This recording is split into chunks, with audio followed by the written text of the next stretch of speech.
Looks like the day is finally here. The FTC has agreed to investigate loot boxes, and I kind of suspected this was going to happen after the report came out in the UK that childhood gambling was up something like 400%. But let's take a look at what just happened inside those government walls. Wow. Earlier this year at the confirmation hearing Jesus for most Christ. of you, I discussed the possibility of the FTC examining the issue of children in the video game space. Specifically, we discussed loot boxes, which allow in-game purchases with real currency for surprise winnings, and most of you agreed that this is an area that could use additional oversight by the FTC. I want to pause this right now and explain that this lady has probably demonstrated a better understanding of anything involving video games than 98% of other lawmakers and politicians. Like, she didn't talk about them being murder simulators. I mean, like, and it's funny because you have all these old guys that are like 68 years old, and they're the senator for the state, and their 20-year-old, like, basically girl that they hired because the guy thought that she was hot, secretary, has to show the guy every fucking morning how to open up his email. And this guy's deciding what's going to happen with your water supply. Loot boxes are now endemic in the video game industry and are present in everything from casual smartphone games to the newest high-budget video game releases. Loot boxes will represent a $50 billion industry by the year 2022, according to the latest research estimates. Children may be particularly susceptible to engaging with these in-game purchases, which are often considered integral components of video games. And just this month, Great Britain's Gambling Commission released a report finding that 30% of children have used loot boxes in video games. The report further found that this exposure may correlate with a rise in young problem gamblers in the United Kingdom. Belgium, the Netherlands, Japan, and other countries have all moved to regulate the use of loot boxes in video games, given this close link to gambling. That's right. So given the seriousness of this issue, I think it is, in fact, time for the FTC to investigate these mechanisms to ensure that children are being adequately protected and to educate parents about potential addiction or other negative impacts. It's not the EU, it's the GU. The Gamers Union, boys. It's beautiful. We love it. Of these games. Would you commit to undertaking this project and keeping this committee informed about it? Yes. Wow, no hesitation on that answer. Now, what does this mean? Well, yo, you know that guy bought an Overwatch loot box and it came out with one of those gray-ass skins that he already fucking had. He knows exactly what she's talking about, and he's like, yeah, we are gonna fuck those guys so hard. And I love it, dude. It's beautiful. Nothing in the government moves very quickly, and given the way our Supreme Court is set up, I'm not entirely sure that they're going to be super inclined to want to impose regulations, but who really knows? Certainly, in my opinion, there's definitely some level of loot boxes that are just in that red zone where it's clearly predatory when you have, you know, just over the top. For example, remember that game where the Disney game where your character is getting strangled by a vine until you put more money in? That, in my opinion, would be one of the easiest home runs to just remove from games in recent memory. Anyway, let's take a look at how people are covering this. So the FTC agreed today to investigate loot game boxes, following an official request by Senator Maggie Hassan. In Congressional Oversight Committee hearing earlier today, FTC Chairman Joe Simmons affirmed Senator Hassan's request that loot boxes be investigated. The exchange took place in Senate Commerce Subcommittee hearing that was mainly focused on data privacy issues, but which ranged into other territories. She said, loot boxes are now endemic in the video game industry and present in everything from casual smartphone games to the newest high-budget releases, adding that loot boxes represent $50 billion industry by the year 2022, likely referring to the report earlier this month by Juniper Research. Game publishers often include loot games in their boxes, which offer in-game boosts and prizes, sometimes at a cost. The practice has flourished in recent years, particularly following enormous success in games like FIFA series, but has also been met with consumer resistance in the past year. In 2017, Electronic Arts had to retool Star Wars Battlefront 2 following accusations that the game was designed around extracting cash from players through loot crates. Well, duh. Hassan warned that children are particularly susceptible to loot boxes and that represent a close link to gambling. She pointed to moves in other countries, including Japan, Netherlands, and Belgium, to bring legislation to control the use of video game loot boxes. Last year, Representatives Chris Lee and Sean Quinlan held a news conference in Hawaii that assailed loot boxes for preying on children. That was right around the Battlefront 2 time, if I remember correctly. So far It's time for the FTC to investigate, and now there's an update. The ESA sent us the following statement. Loot boxes are one way that players can enhance the experience that video games offer. Contrary to assertions, loot boxes are not gambling. They have no real-world value. Players always receive something that enhances their experience, and they are entirely optional to purchase. They can enhance the experience of those who choose to use them, but have no impact on those who do not. Wow. Well, I would argue that loot boxes absolutely have effect on people that choose not to use them. That's an absurd defense. Here, this is a great idea. You know what they should do? In order to make that statement true, here's what they should do. They should make loot boxes that you open, but every single time you open the box, there's nothing there. So you open up the box, nothing. It doesn't change anybody else's game experience. Everything's fine. Nothing changes for anyone. And you still get the satisfaction and rush out of opening up the box. What's going to be in it? Nothing. Every single time. And that way, what he's saying can be true.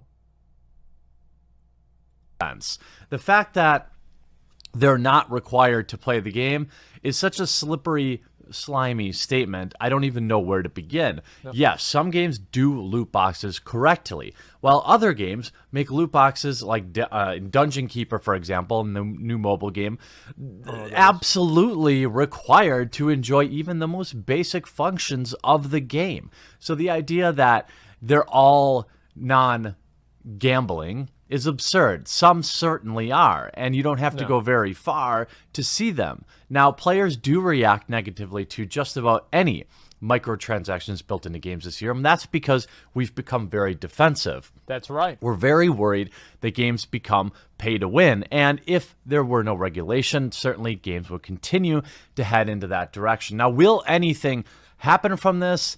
I don't know. It's hard to say. Certainly, I think investors in the open market will be watching this extraordinarily closely.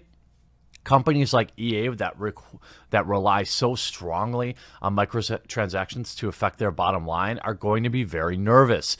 Games that exist on their own in the $60 or $70 or $80 title range that get purchased for just being amazing games like Red Dead Redemption probably aren't too worried about it. Or, for example, Dragon Quest.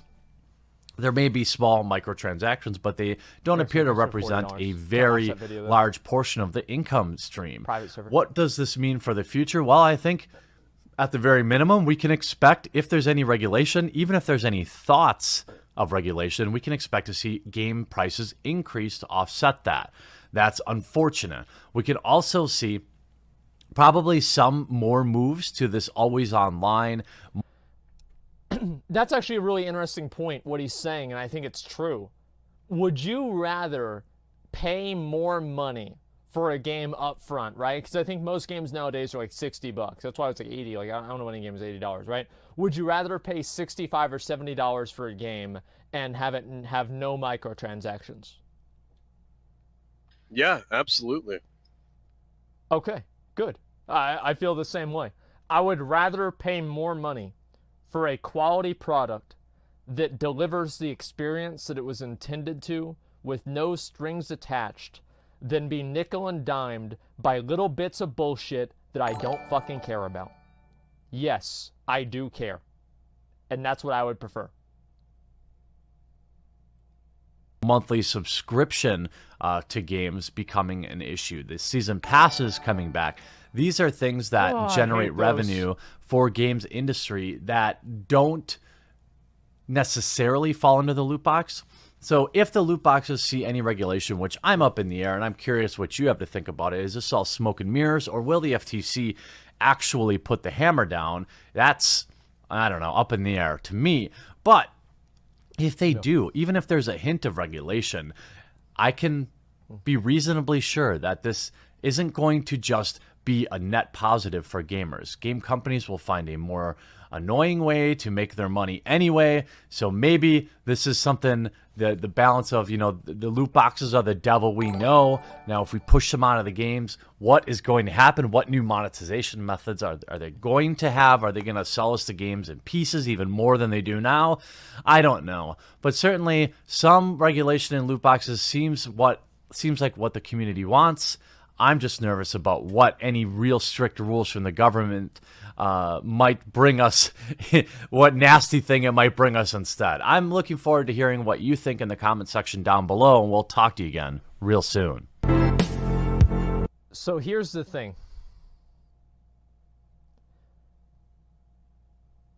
How are the game journalists going to spin this as sexism? I got it. Women only make 77 cents for every dollar that a man makes.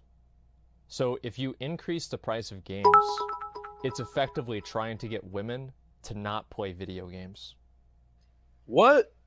But that stat's not even true. That's just a myth. That's just a fucking Believe flat-out women! lie. No, that's not. Believe women! True. But that's not even true. Like, that number doesn't even... This doesn't make sense at all. We've got ourselves a sexist in here. This is disgusting. What? We're gonna ban him from Twitter. What the fuck? Again! Listen, dude, like, this is like... I'm actually so glad that people are fucking talking about this. I fucking hate these loot boxes things. Wait, Pokemon games shut down, dude? Is another one? I like how this guy... Like, so there's this guy, right? And... everybody, like, a lot of people have given me negative feedback about this guy. They don't like him for whatever fucking reason. I've never been, like, the kind of person to be like, well, this guy did something bad 2 years ago, so I'm never going to watch his content anymore, right? I don't know what he's doing. I think the video that he made is good, and I just want to make a statement about that, because I have looked at a couple of things, right? Okay. Chinglish hates the guy. Two? Chinglish hates him. Why does he not like him? Well, because he was banned from, like, some Magic. Yeah, I know Chinglish is, like, involved in the Magic Gathering community, and I know there's, like, some drama with this guy in Magic Gathering. I don't know how it happened. I don't know what happened. I don't know. I have no idea. And, like, the way that I look at it is that, like, if he's putting out content that I agree with, I'll be like, okay, good, keep that up. And as soon as some kind of other bullshit happens, I'll have my opinion about that, too. Quartering exposed Magic Gathering. Yeah, I heard back and forths about that. And also, like, I actually went to a card shop and they talked about some of the problems that Magic Gathering is having now. And there's a lot of smaller card shops that, in order to actually participate in drafts, I believe this is what happens now. Because Wizards of the Coast sanctions drafts, right? Friday Night Magic for, like, Magic Gathering. And this is what a guy told us at a card shop, right? And he said that you have to have background checks on all of your employees in order to be able to do sanctioned Magic Gathering drafts that were in the DCI. And it was pretty kind of crazy. And it was about, I don't know really why it happened. I think I remember, but I don't want to say the wrong thing.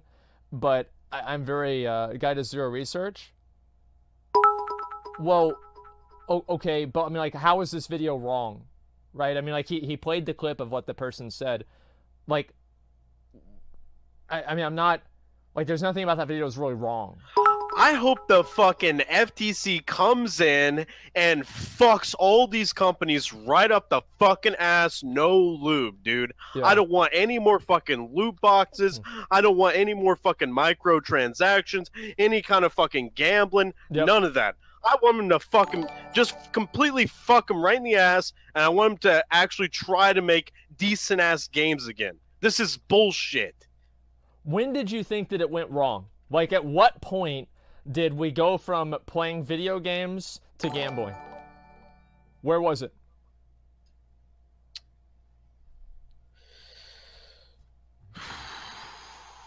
Damn. Maybe, like, CSGO? CSGO? I would say CSGO because they kind of like, hey kids, you want to buy a crate? You want to buy some keys? You want to get this skin that your favorite famous streamer yeah, has? Okay, Phantom Ward, let me use your site and gamble on it. Ooh, no, he's banned on Twitch. It's fine. You can't. He's banned on Twitch. Yeah, of course. Oh, that's right. He's banned. We can make fun of that clown all day, dude. Yeah. Fuck that guy, man. Like all the other guys for some reason didn't get banned, but that's the way it goes. But yeah, Phantom Ward's banned. We can make fun of him all we want. And I don't feel bad about that at all. The guy's a piece of shit, man. Like anybody that's like yeah, CS:GO was the beginning of it, I guess. And you know what the worst part about it is? Is that I feel like the internet has actually made this possible because you have these fucking fanboys that'll defend it, right? There will be people that EA can shit in their fucking mouth, and those people will say, "Thank you, sir. Please do this again." Oh yeah, absolutely. Yep. Like I don't get like why. I just like, do you see it stopping? Like, I mean, realistically, do you see it stopping? Let me read your post English, and I'll see what you said, because I know that obviously like you know more about like what it is. The dude makes the most ridiculous reacting videos. Like he will make videos about fake Facebook articles and accounts legit bug me. Yeah, I don't know about the kind of people think the world's flat. Yeah, I don't know about that. Okay, like the whole reacting to fake articles. Like I think there was an article that did we look at this on what do you call it? On my stream, or was it another stream? I think it was Trainwreck stream, where people made this joke about like a headset that automatically censors negative slurs or like racial slurs. Can we get a tank and a healer on that was on Train stream. Yeah. And people are like talking about it and everything. And I just want to go back and say, like, just for the record, I was skeptical about it. We need a healer real quick. And whenever we found that out, obviously, Dragon, can somebody heal? Airtech, actually, you know what? Airtech, why don't you heal and Dragon go ahead and tank? That'll make it easier. What about refusing even remotely prove the Blizzard emails were real? Zero proof. Well, see, how could you prove that? And that's the issue, right? Is that, like, I can say that people have told me a certain thing, right? People have leaked things to me. And I made that mistake about, like, I don't like saying something unless I can prove it without a shadow of a doubt. And I made that mistake with, like, the BlizzCon thing, because I didn't know, like, what everybody else had said about it, too, because I didn't want to, like, you know, like, get into it. No. What? Fuck. I will take responsibility for that, because I pushed you into talking about it. You weren't going to talk about it. That whole thing was my fault, okay? Well, it wasn't your fault. I'm a 28-year-old man. Like, it is my fault whenever I say something. Like, I don't get peer pressured, okay? This isn't 7th grade where all the other kids peer pressure me into smoking oregano outside the fence at the track field at middle school, okay? Like, I fucked up. It was my fault. It wasn't McConnell's fault at all. It was totally my fault. I'm a dumbass piece of shit. I shouldn't have talked about that, right? And underwear that's 28 years old? Yeah, same, actually. SJWs have taken over the Magic community. So I don't know enough about that to make a comment. I've played Magic Gathering for a very long time. I've showed you guys. I've played Magic Gathering for a very, very long time. I have multiple decks. I have binders full of rare cards. I'm a huge fan of Magic the Gathering. I love it. But at the same time, I don't really pay attention and keep up with the community in the same way that I used to. So I think that in order for this stuff to go the other way, we need to do Underrock, guys. Head over to the Underrock. In order for this stuff to go the other way, we really have to see a lot of people stepping up and saying that, and basically foregoing those favors that the companies give them in order to make gaming better overall.